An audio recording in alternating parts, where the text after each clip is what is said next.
কিভাবে বাংলাদেশিদের গ্রেপ্তার করেছেন এবং তারা কোন কোন জায়গায় যাওয়ার জন্য রাজ্যে এসেছিল এবং তাদের কাছ থেকে কি কি পাওয়া গিয়েছে?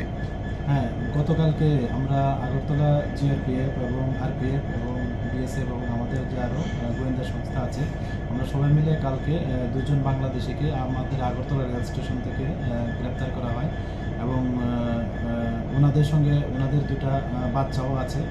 তো তারা অবৈধভাবে আমার ভারতে প্রবেশ করে এবং জিজ্ঞাসাবাদে বলে যে তারা বেঙ্গালুরে যাবে। তো এর মধ্যে যিনি তহিদুল পুলান এবং ওনার স্ত্রী রাজিফা বেগম, তহিদুল পুলান বলে যে উনি প্রায় 2018-তে একবার বেঙ্গালুরুতে গিয়েছিল, তো ওইখানেই যাবে, কাজকর্ম করবে এরকম বলছে আর কি। তো আমরা গতকালকে তাদের এগেনস্টে একটা মামলা নিয়েছি এবং যার মধ্যে নতুন যে আইন হয়েছে বিএনএস এবং আইপিপি অ্যাক্ট এবং ফরেনার অ্যাক্ট আছে।